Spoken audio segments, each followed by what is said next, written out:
देखो 14 साल भरत ने राज्य किया, कार्यवाहक राजा के रूप में रहे। 14 साल बाद भरत जी ने राम जी को कल राज्य सौंप दिया। क्यों भाई, सौंपा कि नहीं सौंपा? लेकिन एक अंतर देखा गया। क्या अंतर देखा गया? राम जी के राज्य में काल आया था। राम जी के राज्य में काल आया था। काल का प्रवेश हुआ राम जी के राज्य में, भले ही भगवान की अनुमति से हुआ, लेकिन हुआ, काल आया। लेकिन 14 साल तक भरत जी के राज्य में काल नहीं आया। आप कहोगे ये क्या प्रमाण नहीं आया? जैसे कोई मरे ना तो क्या मानोगे, बोलो? जैसे 14 साल तक कोई मरे ही ना, कोई ना मरे, तो क्या मानोगे, बोलो? काल नहीं आया। यही यही यही मानोगे कि नहीं? काल नहीं आया। भरत जी के राज्य में 14 साल तक कोई मरा नहीं।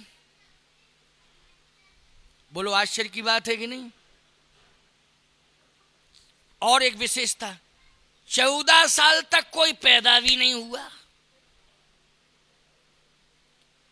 14 साल भरत जी के शासनकाल में ना कोई पैदा हुआ और ना कोई मृत्यु को प्राप्त हुआ। वाल्मीकि रामायण का प्रमाण है ये। इसका मतलब है कि हम एक बार वंश वृद्धि के लिए हमारा विवेक और हमारा संयम हमारा सहयोगी बन सकता है। बोलो भाई, कि हम वंश वृद्धि अभी नहीं करेंगे तो इसके लिए हमारा विवेक और हमारा संयम, बोलो, हमारा सहयोगी बनेगा कि नहीं बनेगा? इसमें हमारा बस चल सकता है, लेकिन मरे ना कोई, इसमें क्या बस चलेगा? जरा बता दो भैया थोड़ा सा। इसमें तो बस चल ही नहीं सकता है।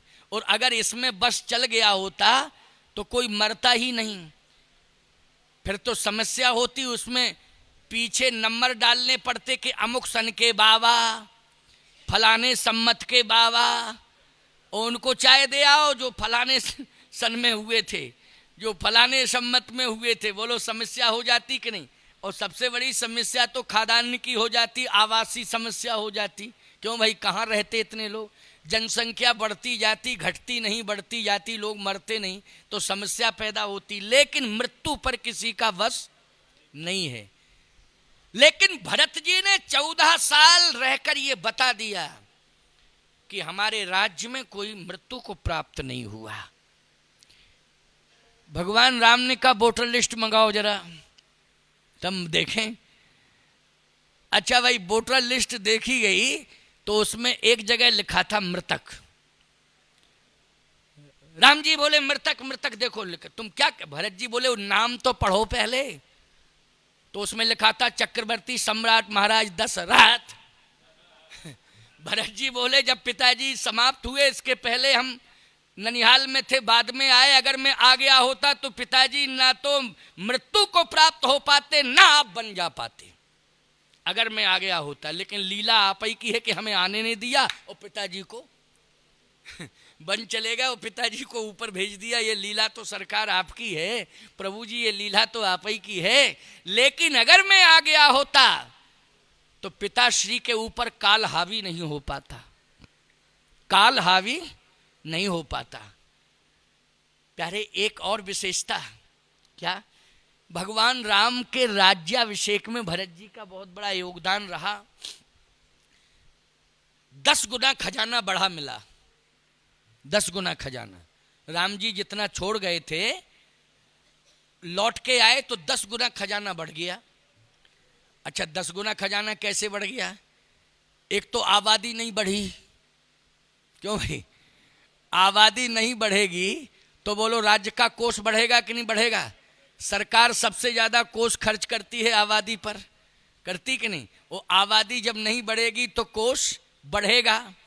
दूसरी बात कि भरत जी ने ऐसा संयम किया प्यारे, ऐसा संयम किया कि भरत जी ने तो केवल गाय को जौ खिलाए और गाय के गोबर में जो जौ शेष निकले उसका दलिया बना करके, गोबर से दलिया निकाल करके उसका दलिया जितना भी, अब गाय कितना जौ खाएगी, भूसा तो डलिया 2 डलिया खा जाएगी, लेकिन जौ खा जाएगी क्या डलिया 2 डलिया? बोलो, ज्यादा से ज्यादा मुट्ठी भर, 2 मुट्ठी, वो भी मुट्ठी 2 मुट्ठी में गोबर में कितना निकलेगा, उसका शेष भाग थोड़ा सा निकलेगा, यानी हजम, बाकी हजम हो जाएगा है।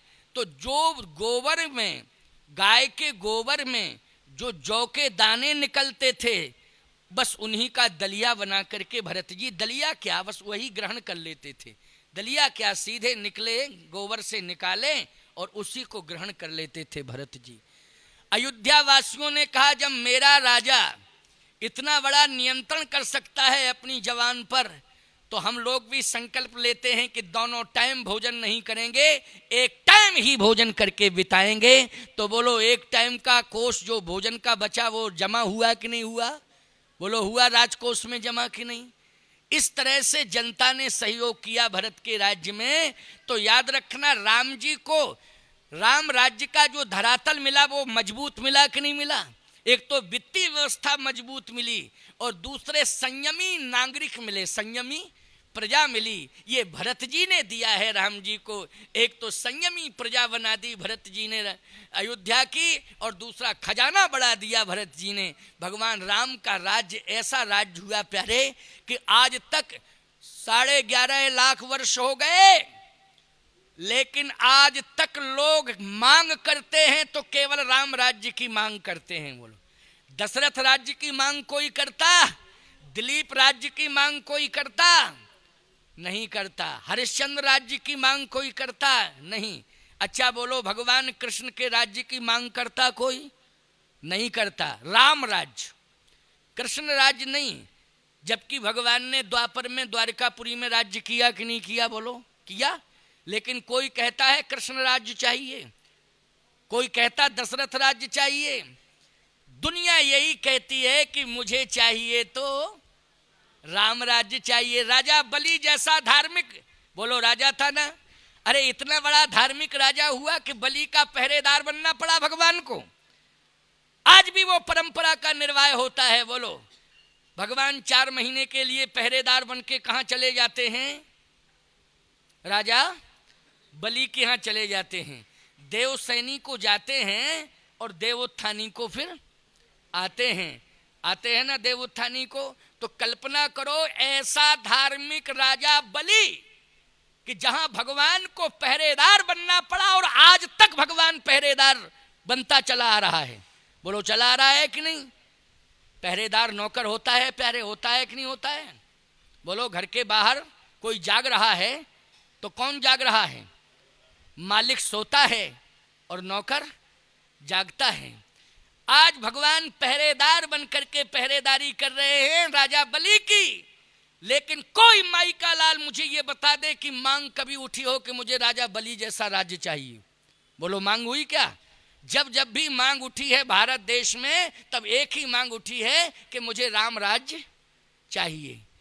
राम राज्य इसलिए चाहिए क्योंकि राम राज्य की विशेषता है दैहिक दैविक भौतिक तापा, और राम राज्य का हुए नहीं व्यापा। नहीं दरिद्र को दुखी न दीना, और नहीं को अबुध न लक्षण हीना।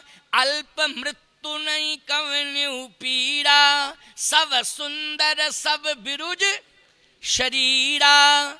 बोलो भाई, ये विशेषता किस राज्य की है? राम राज्य की विशेषता है। तो मैं कहना ये चाहता हूं कि हम लोग पहले प्रेम की भूमि का निर्माण करें, प्रेम का धरातल बनाएं। और जब प्रेम का धरातल बन जाएगा तो उसी प्रेम के धरातल पर राम राज्य स्थापित हो जाएगा। आप कहोगे महाराज जी इसके लिए हम क्या करें? तो एक उपाय करना, रामेश्वर नाथ भगवान के दरबार से संदेश लेके जाओ कि हम एक उपाय करें। क्या? हमारे यहाँ एक प्रेम यज्ञ भी होता है, प्रेम यज्ञ।